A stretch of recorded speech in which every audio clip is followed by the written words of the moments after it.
तो इससे ये पता चलता है कि सनातन धर्म का जो धार्मिक नेतृत्व है उसको ये बिल्कुल सुनना नहीं चाहता। जो साधु संत इनके खामे में मिला है इनको बैठा करके ये अपने आप को हिंदू बने।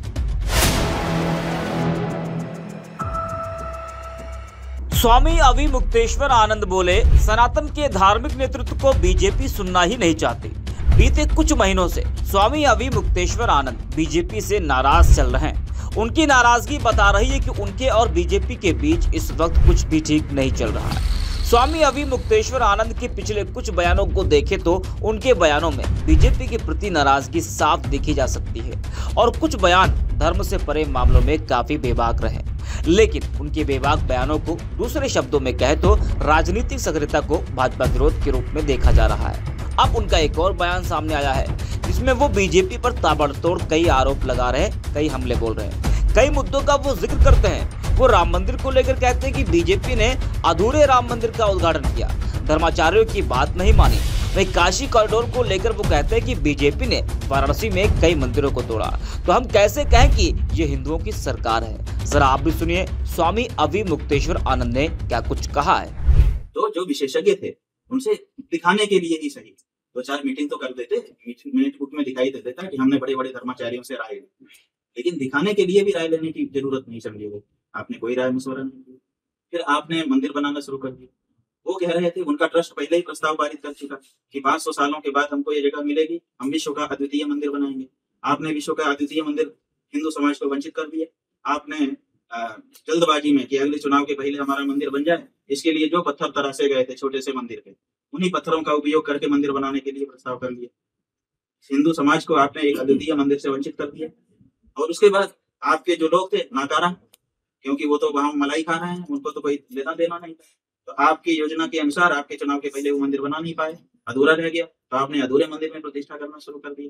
कहा गया भाई अधूरे मंदिर में प्रतिष्ठा मत करो, कोई और इवेंट कर लो। इवेंट ही तो करना है आपको, तो आपको तो माहौल बनाना है, आप बना लीजिए किसी और नाम से, प्राण प्रतिष्ठा का नाम मत लीजिए। आपने वो धर्माचार्यों की बात भी नहीं सुनी। तो इससे ये पता चलता है कि सनातन धर्म का जो धार्मिक नेतृत्व है उसको ये बिल्कुल सुनना नहीं चाहता। जो साधु संत इनके खामे में मिला है इनको बैठा करके ये अपने आप को हिंदू बने, ये बात स्पष्ट हो।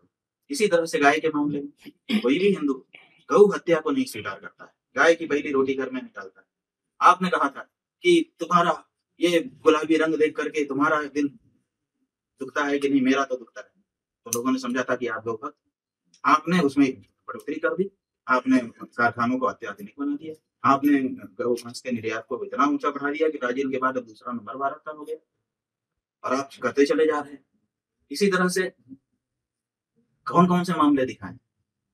आपने बनारस में सैकड़ों मंदिर तोड़ दिए कॉरिडोर बनाने के नाम पर। तो मंदिरों को जो हजारों हजार साल से, 500 साल से, 800 साल से, 2000 साल से स्थापित मंदिर थे जिनमें श्रद्धा पूजा भावना जुड़ी हुई थी लोगों की, आपने उनको तोड़ करके फेंक दिया। हम कैसे कहें कि ये हिंदू सरकार? तो सुना आपने, बता दें कि ये कोई पहली बार नहीं है जब स्वामी अविमुक्तेश्वर आनंद ने बीजेपी पर हमला बोला हो।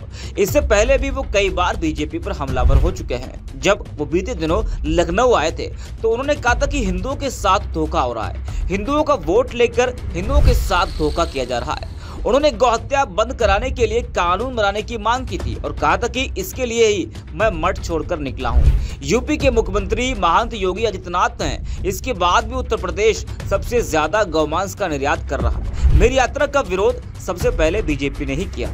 मैं सभी प्रदेशों की यात्रा करूंगा, गौध्वज फहराऊंगा। स्वामी अविमुक्तेश्वर आनंद सरस्वती ने बीजेपी सरकार पर बड़ा हमला बोलते हुए कहा था कि बीजेपी ने गौहत्या के मुद्दे पर हिंदुओं के साथ छल किया है। तो बीते कुछ दिनों से उनके कुछ ऐसे बयान जो बता रहे कि वो इस वक्त बीजेपी से काफी ज्यादा नाराज चल रहे हैं और एक बार फिर उन्होंने बीजेपी पर कई बड़े हमले बोले हैं। तो इससे ये पता चलता है कि सनातन धर्म का जो धार्मिक नेतृत्व है उसको ये बिल्कुल सुनना नहीं चाहता। जो साधु संत इनके खामे में मिला है इनको बैठा करके ये अपने आप को हिंदू बने।